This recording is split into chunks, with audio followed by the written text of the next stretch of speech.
시청자 여러분 안녕하십니까. 287예보의 앵커 김동완의 시선 지금부터 시작하겠습니다. 오늘은 특수고용직 노동자에 대한 이야기를 조금 코로나 시국에 맞춰서 좀 이야기를 드리고자 합니다. 오늘 있었던 뉴스인데요. 민주노총에서 자료가 이번에 넘어오게 되었습니다. 특수고용직 노동자의 절반 이상은 일이 없어서 생계를 위협받았다고 합니다. 왜냐하면 코로나19로 인해서 전반적으로 경기 침체가 발생하고 또 그리고 우리가 흔히 말하는 컨택 사업들, 우리가 대면에서 만나서 하는 사업들은 당연히 코로나19 위험에 노출되다 보니까 사람들이 꺼리는 경향이 생기고, 그래서 많은 분들이 일자리를 잃거나 아니면 소득이 감소했다라고 생각하실 거라 생각하는데요. 네, 그걸 받침하는 결과가 나왔습니다. 그런데 또 재밌는 결과가 나왔습니다. 4분의 1의 특수고용직은 오히려 일이 늘어났다고 합니다. 그래서 더 일이 늘어나면서 산재에는 더 많이 노출되게 되는 결과를 얻게 되었다라는 결과가 함께 나왔는데요. 특수고용직 노동자라는 것 자체가 일반 고용직하고 다르게 특수적인 고용직이잖아요. 그러다 보니까 노동자 다수가 고용보험의 포용 범위 안에 들어있지 않았었고요. 그리고 산재보험 역시도 그렇지 않았습니다. 그리고 또 방역수칙, 우리가 흔히 생각했을 때 일자리에 가면 마스크 쓰거나 아니면은 체온을 측정하거나 하는 등의 다양한 방역수칙을 측정해야 하는데요. 그 방역수칙이 지켜지지 않는 환경에서 일했다는 비율 역시도 18%라는 낮지 않은 비율인데요. 이러면은 사실 코로나19가 확산됐을 때 굉장히 감염이 될 가능성이 높은 우려가 있긴 합니다. 그리고 대면 접촉 비율이 높은 직종인 대리운전, 방과후 강사, 간병인, 학습지 교사 등이 우리가 흔히 생각하는 말 그대로 바로 만나잖아요. 예를 들어서 대리운전 기사는 바로 앞에 앉아 계시기도 하고, 그리고 코로나19로 인해서 그분들은 또 술자리가 줄다 보니까 굉장히 소득 감소하는 효과가 생길 것 같고요.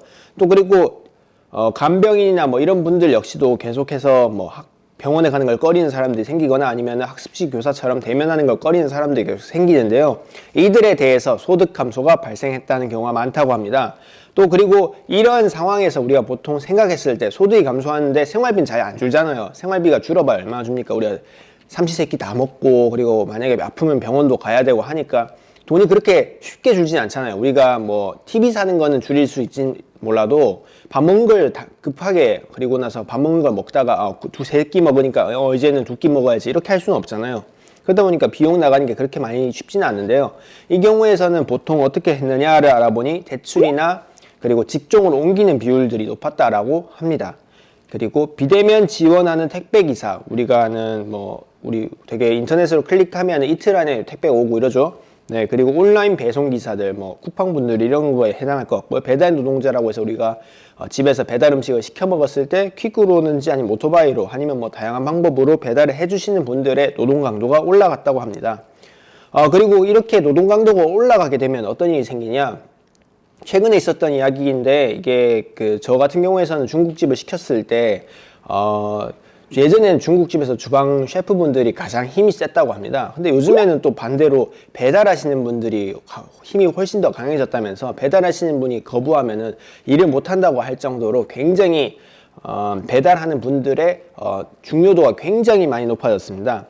그리고 이분들이 많이 일할수록 굉장히 교통사고라든지 아니면은 다양한 사고, 산재에 노출될 위험이 높은데요. 48% 정도가 일하다가 다쳐도 자비로 치료한다고 합니다.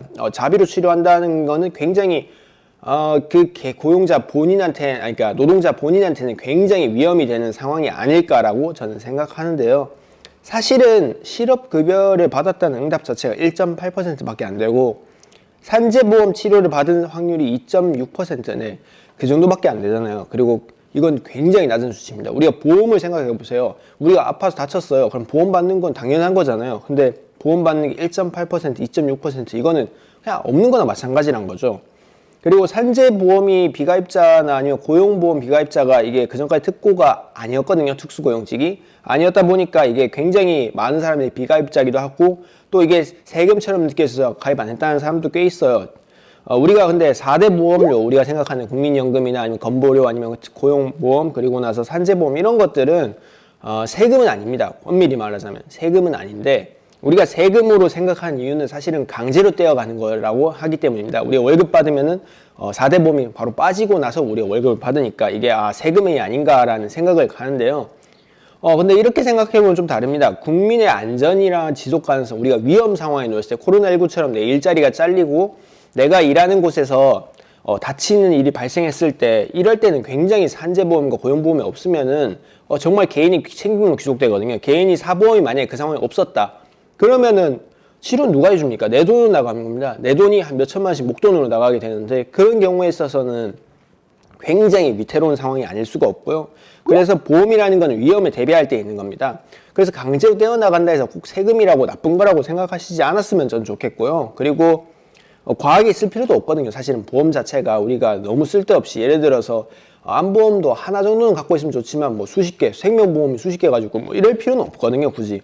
뭐 있으면 갖고 싶다면 뭐 말리진 않겠습니다만 굳이 너무 많은 필요도 없다는 거죠. 하지만 항상 쓰는 게 아니란 이유만으로 홀대하면은 굉장히 나중에 힘들어질 가능성이 높아집니다. 그리고 국가 역시도 이런 4대 보험에 대해서 좀 지속적인 관심, 연금이나 건보료에 대한 관심이 굉장히 높거든요. 항상 높은 이유가 뭐 연금 같은 경우에 노후에 대한 대비, 그리고 나서 건보료는 적자냐 뭐 흑자냐, 아니면 당장 내가 병원 가서 치료받을 수 있냐 없냐 이런 논란으로 붙어 있기 때문에 이게 굉장히 이야기가 많이 되고, 그리고 항상 태어나서부터 이게 건보료 같은 경우에는 태어나서부터 계속 내는 거지 않습니까? 의무 가입이다 보니까 좀 이런 거 관심이 많은데, 다른 보험들은 의무 가입은 아닙니다. 정확히 말하자면. 그러니까 내가 고용이 되면 의무 가입이 되는데 만약에 아무것도 없고 실직사 상태면 내는 게 아닌데요.